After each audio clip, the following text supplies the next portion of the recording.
जय हिंद दोस्तों, आज की क्लास में हम लोग स्टार्ट करेंगे एक नया चैप्टर जिसका नाम है socialism in Europe and the Russian revolution.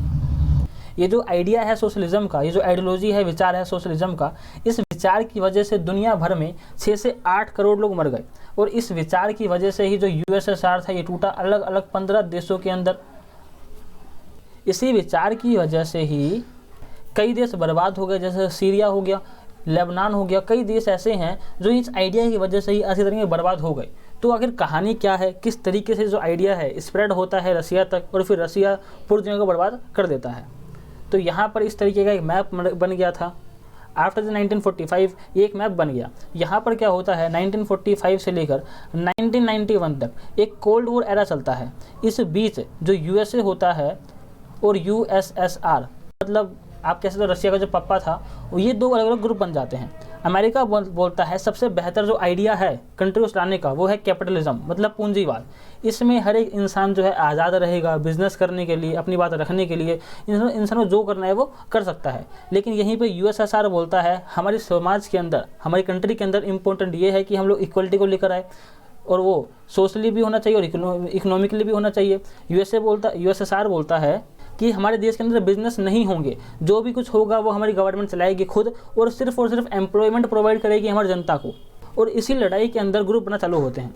अब जितनी भी ग्रीन कंट्रीज़ हैं वो सब बन जाती है अमेरिका का हिस्सा। ये सब बोलते हैं कि हाँ भैया हम लोग अमेरिका की बात से इन्फ्लुएंस है, अमेरिका की बात से हम लोग खुश हैं। और जितनी भी डार्क ऑरेंज कंट्रीज़ हैं ये बन जाती है पूरा का पूरा अमेरिका, जो रशियन सपोर्टर्स हैं ये बन जाते हैं। और यहाँ पर जो है लड़ाई चालू हो जाती है।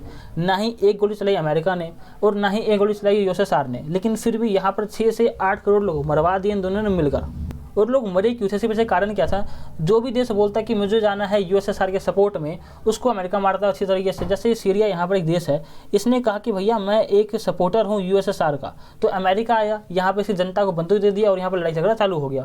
और जिस तरह यहाँ पर साउथ कोरिया के अंदर, साउथ कोरिया जो है यहाँ पर इसने कहा कि मैं जाऊँगा अमेरिका की टीम में, तो इसको यहाँ पे जो यूएसएसआर इसने मारा इसको यहाँ पर। तो इस तरीके से पूरा गेम चलने लग गया था। यहाँ पर कोई भी सीधा हमला नहीं कर रहा था, हमला हो रहा था इनडायरेक्टली। जो उसकी टीम का मेंबर है उसको मारूंगा, उसकी टीम का मेंबर मुझे मारेगा। लेकिन यहाँ पर जो इंडिया था इसने एक समझदारी दिखाई। इंडिया ने कहा कि नहीं भैया हमको किसी टीम में नहीं जाना है, हम लोग अपना एक नया टीम बनाएंगे, इसका नाम रखेंगे थर्ड वर्ल्ड, NAM इसका नाम रहेगा नाम।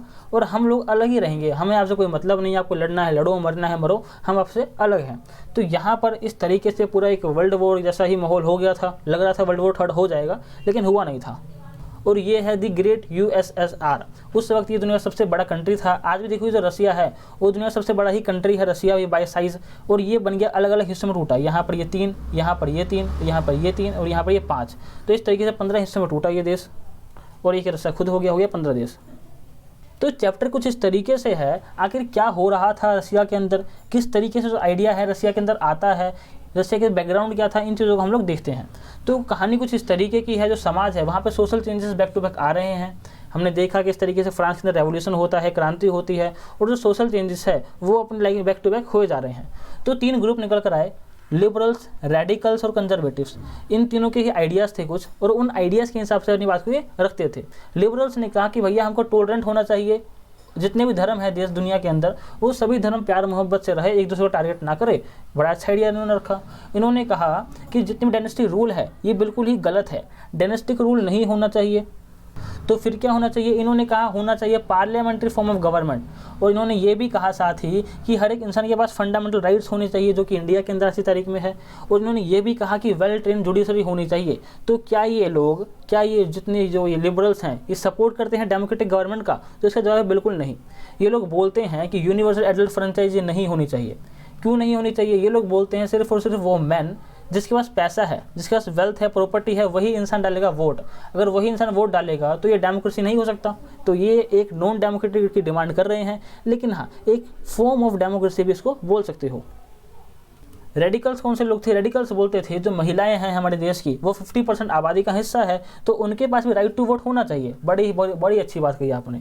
इन्होंने और कहा कि जो हमारे देश का जो PM बनेगा, जो MPs बनेंगे, वो इलेक्ट किए जाएंगे बाय द मेजोरिटी। अमीर हो, गरीब हो, आदमी हो, औरत हो, हर एक इंसान वोट डालेगा और ये अपने एमपीज़ को, अपने पीएम को वो इलेक्ट करेगा, जिस तरीके से आज मॉडर्न वर्ल्ड में होता है। इन्होंने डिमांड करी इस चीज़ की। और क्या था, इन्होंने कहा जो प्रिविलेज दिया जा रहा है अमीर अमीर लोगों को, ग्रेट लैंडलॉर्ड जो हैं, वेल्दी फैक्ट्री ओनर्स जो हैं, उनको आप जो प्रिविलेज दे रहे हो ना, ये नहीं देना चाहिए, ये गलत चीज़ है। और साथ ही साथ इन्होंने ये भी कहा, मतलब एक बड़ा ही विजडमफुल विचार इन्होंने रखा कि कुछ लोग ऐसे हैं जिनके पास खूब सारी प्रॉपर्टी है, खूब सारी ज़मीन जायदाद हैं। इस तरीके से अगर वो लोग रखेंगे अपने पास ज़मीन, तो एक दो इंसान के पास ही पूरा का पूरा रसिया आ जाएगा, पूरा पूरा यूएसएसआर आ जाएगा, और जो आम इंसान है, जो गरीब इंसान है, वो गरीब का गरीब रह जाएगा। तो इन्होंने इस चीज़ को भी अपोज किया। इन्होंने कहा इसमें रिफॉर्म्स लाओ, सुधार करो। अब यहीं पर एक और लोग थे जो कंजर्वेटिव्स थे, ये लोग सबसे अलग चलते हैं। इन्होंने कहा कि नहीं भैया, ना ही हम सपोर्ट करते रेडिकल्स को, ना ही लिबरल्स को, हमारा जो विचार है इन दोनों से ही अलग है। इन्होंने कहा कि हमने भैया फ्रेंच रेवोल्यूशन देखा है और इसके बाद हमने बहुत ज़्यादा सोच विचार करके अपना एक आइडिया बनाया है, और आइडिया ये बोलता है जो हमारा पास्ट है उसकी रिस्पेक्ट करो। बड़ी अच्छी बात है, जो हमारा पास्ट है, हमारा कल्चर है, हमारा हिस्सा है उस ज़िंदगी का, उसकी रिस्पेक्ट करो। लेकिन जो फ्यूचर में आ रहा है उसके तरफ भी धीरे धीरे बढ़ो। आप एक स्लो प्रोसीजर के तहत जो मॉडर्नाइज सिस्टम है उसको एक्सेप्ट करो। और आप देखोगे 1991 के अंदर यही चीज़ की डिमांड होती है, लेकिन जो वहाँ की गवर्नमेंट होती है यूएसएसआर की, इस चीज़ को नकार देती है। वो बोलती है कि नहीं भैया, हमको एक ही रात के अंदर हर एक चीज़ को चेंज कर देना है, जिस वजह से 15 हिस्सों में टूट जाता है यूएसएसआर। अब 3 अलग अलग ग्रुप बन के निकल कर आ गए हैं। अच्छा, ये भी ध्यान रखो कि अभी तक जो आइडिया है सोशलिज्म का, वो अभी तक इंट्रोड्यूस नहीं किया गया है दुनिया के अंदर। और चल क्या रहा है दुनिया के अंदर? दुनिया के अंदर सोशल इकोनॉमिक चेंजेस आ रहे हैं, नई नई सिटीज़ बन रही है, यहाँ पर इंडस्ट्रियल जोन्स बन रहे हैं, रेलवे एक्सपेंशन हो रहा है ताकि बिजनेस को अच्छे से किया जा सके, इंडस्ट्रियल रेवोल्यूशन होता है। मतलब कुल मिलाकर अगर आप देखोगे तो जो डेवलपमेंट है वो बड़ी तेज़ी से हो रहा है, और साथ ही साथ जो इंडस्ट्रियल रेवोल्यूशन है वही बड़ी तेज़ी से यहाँ पर हो रहा है। जिस वजह से अगर ये चीज़ें होंगी तब क्या चाहिए आपको? लेबर्स चाहिए। तो लेबर्स अगर चाहिए तो उनके साथ क्या इस तरह के व्यवहार होगा, इसको भी देखो ज़रा। लेबर जो है यहाँ पर मैन है, वुमेन है, चिल्ड्रंस है, मतलब सभी लोग यहाँ पे काम कर रहे हैं। कोई लेबर लॉ नहीं है, कोई इस तरीके का नियम नहीं है कि बच्चों से आप काम नहीं कराओगे। जो आदमी है सिर्फ और सिर्फ 8 घंटा काम करेगा। कोई इस तरीके का लॉ नहीं है कि मैन वुमेन सबको वेज बराबर मिलेगा। कोई भी लॉ नहीं है, कोई रेगुलेशन नहीं है। तो यहाँ पर जो है चीटिंग के जरिए कई सारे वर्कर्स के साथ सैलरी नहीं मिलती है, उनको धोखा दे देते हैं। अब यहाँ पर हो क्या रहा है, यहाँ पर क्या जो वर्कर्स है ना, उनसे काम करा रहे हैं बड़े लंबे समय तक, 14 घंटे, 16 घंटे, 18 घंटे, लंबे समय तक काम करा रहे हैं। ऊपर से जो वेज है वो भी कम है। मतलब जो उनकी इकोनॉमिक हालत है वो बर्बाद हो रखी है, और जो शरीर है वो बर्बाद हो रहा है, क्योंकि इतने लंबे वक्त वो काम कर रहे हैं। और क्या है, अनएम्प्लॉयमेंट हो जाती है, जबकि यहाँ पर डिमांड जो है वो गिर जाती है। बिजनेस चलता कैसे है? डिमांड पे चलता है, सप्लाई पे चलता है। अब डिमांड जो है वो घट गई तो सप्लाई से कम कर दिया जाएगा, ताकि यहाँ पर जो डिमांड सप्लाई है उसका जो चेन है वो मेंटेन रहे। लेकिन जब डिमांड ही कम हो गई है तो लोगों को निकाल दिया काम से बाहर। जब मतलब काम बढ़ा तो काम हम नौकर रख लिए, और जब काम हो गया हमारा तो उनको लाल के भगा दिया। इस तरीके का सिस्टम है यहाँ पर। और जितने वर्कर्स हैं ना, उनके पास प्रॉब्लम्स क्या है? उनके पास रहने को सही से घर नहीं है, सैनिटेशन नहीं है, छोटा सा कमरा है, 20 मजदूर 50 मजदूर उसमें ठुसे पड़े हैं, किसी तरह रह रहे हैं, बस रह जा नहीं रहा है, सैनिटेशन की प्रॉब्लम है। तो कोई सारे प्रॉब्लम्स फेस कर रहे हैं हमारे वर्कर्स। और इसी चीज़ को देखते हुए जो लिबरल्स थे, जो रेडिकल्स थे, ये अमीर लोग थे, इनके पास पैसा था, इन्होंने कहा कि नहीं भैया, इस तरीके से देखा नहीं जाएगा, कुछ हमें सुधार करना पड़ेगा इसमें। तो क्या होता है, जो लिबरल्स होते हैं, रेडिकल्स होते हैं, जो अमीर लोग हैं, ये लोग बोलते हैं कि हम इनके स्वास्थ्य का ध्यान रखेंगे, इनका सेहत सही रहेगा तो ये लंबे वक्त का काम कर पाएंगे, हमारी सेवा कर पाएंगे, तो इनके हम सेहत का ध्यान रखेंगे। और इन्होंने कहा कि हम इनके बच्चों को पढ़ाएंगे, क्योंकि अगर ये बच्चे पढ़ेंगे तभी देश की इकोनॉमी कंट्रीब्यूट कर पाएंगे। आज ये मजदूर है, अगर नहीं पढ़ेगा इसका बच्चा तो इसका बच्चा ही मजदूरी करेगा। इस वजह से हम इनके बच्चों को पढ़ाएंगे अच्छे से। तो यहाँ पर देखने को मिल रहा है कि हाँ, कुछ अच्छे लोग हैं समाज के अंदर जो चाहते हैं कि सुधार हो। और ये क्या कहते हैं, और ये कहते हैं कि जो आप प्रिविलेज दे रहे हो ओल्ड एरिस्टोक्रेसी को, वो आप मत दो। ऐसा है कि कोई राजा का बच्चा है, वो आके बोल देते तो राजा सही तो हट गई है, लेकिन फिर भी यहाँ पर दिक्कत ये है कि मैं राजा का ही बच्चा हूँ, तो मैं यहाँ पर नौकरी नहीं करूँगा, यहाँ पे मैं मजदूरी नहीं करूँगा, मुझे सीधा बनाओ, मैनेजर बनाओ, जो CEO है जो है मुझे बना दो भाई, यहाँ पर यही बनूंगा मैं, तो इसके नीचे कुछ बनूंगा नहीं। तो यहाँ पर सीधा ये बन जाते हैं। और ये यहाँ पर इन लोगों के साथ बेईमानी हो जाती है, जो लोग यहाँ पे सालों से काम कर रहे हैं, मेहनत कर रहे हैं, ईमानदारी से काम कर रहे हैं, और वो लोगों का प्रमोशन यहाँ पर नहीं हो पाता है। तो इन्होंने कहा कि भैया ये जो सिस्टम है ना, इसको हटाओ यहाँ पर, और कोई प्रिविलेज मत दो इन तरीके से, क्योंकि जो इंसान मेहनत कर रहा है यहाँ पर वो मेहनत नहीं करेगा फिर तो इस हिसाब से। और इन्होंने कहा कि आपको फ्रीडम देना होगा हर एक इंडिविजुअल को, तभी वो इंसान जो है आज़ादी रहेगा, तभी डेवलप कर पाएगा। सोचेगा कि हाँ भैया, मैं भी अपना बिजनेस डालता हूँ यहाँ पर और पैसा मैं भी कमाऊँगा। ये जो आइडिया है ये इन्होंने इंट्रोड्यूस किया, लिबरल्स ने, रेडिकल्स ने।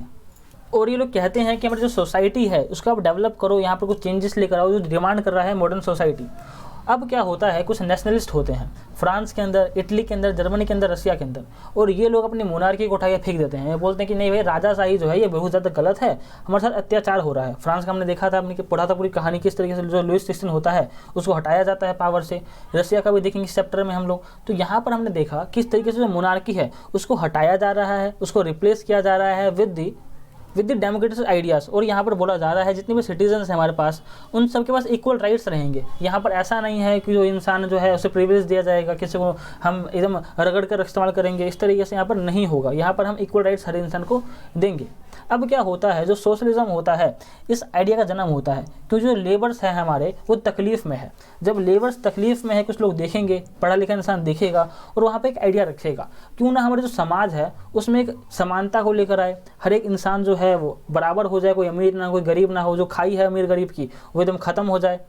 तो यहाँ पर मिड 19th सेंचुरी के अंदर यूरोप के अंदर जन्म होता है एक आइडिया का जिसका नाम था सोशलिज्म। और ये जो आइडिया था ये बड़ी तेज़ी से फैलता है पूरे यूरोप के अंदर और यूरोप से पहुँच जाता है रसिया के अंदर। रसिया भी यूरोपियन कंट्री ही है क्योंकि इसका जो कैपिटल है मॉस्को वो आता है यूरोप के अंदर। अगर आप देखोगे रसिया को ना, उसका जो 30% पार्ट है वो आता है यूरोप के अंदर और बाकी जो 70% पार्ट है वो आता है एशिया के अंदर, लेकिन जो कैपिटल है वो आता है इस 30% के अंदर, इसलिए उसे बोलते हैं यूरोपियन कंट्री।